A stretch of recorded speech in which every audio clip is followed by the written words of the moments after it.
it's ticket scalping, whether it's illegal vendors selling illegal goods or copyright infringed goods, whether it's quality of life issues, whether it's inebriated patrons leaving the cabarets that are going to be occupying the arena.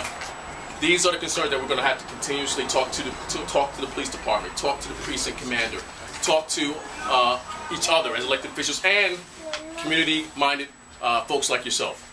Because ultimately, if we can get something out of this that's positive towards our community, then hopefully other projects like this will be a positive impact on this community.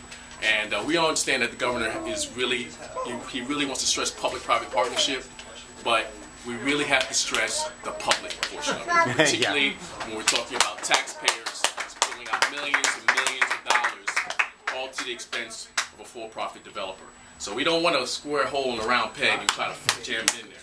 We want a square hole with a square peg and a round hole with a round peg to fit perfectly in this public-private partnership. So one of the first pieces of legislation I'm going to be looking to introduce is the permanent residential parking permit. The residential parking permit. I'm sorry. And that has been something that has been discussed at the cabinet meetings. NYC DOT always says that's a state initiative. It has to be introduced by the state legislators, so I look forward to introducing that bill.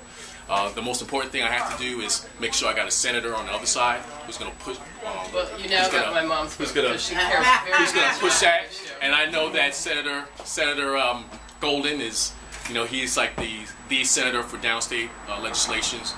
So I'm sure I'm going to have to speak to Senator Marty Golden about this, because it's not only just about our quality of life. It also talks about our infrastructure, our roadways, and the cost benefit of all of these cars not being able to fit in this one particular area on any given night that there's a program or an event at this arena. So that's one of the first pieces of legislation I look forward to introducing. But I just don't want to just introduce it. Like I said, every day has to be purposeful in Albany. So you have to know who you can reach out to help push this through on the other side, so it can eventually get to governor's desk. So the easy part, I think, is bringing up the bill.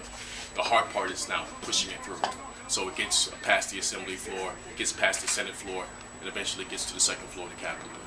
So we look forward to working with everyone here, particularly Prospect Heights Democrats for Reform.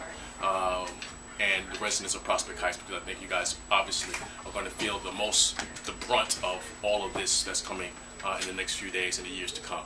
So that's as it relates to the Atlantic Yards projects. Any other questions or?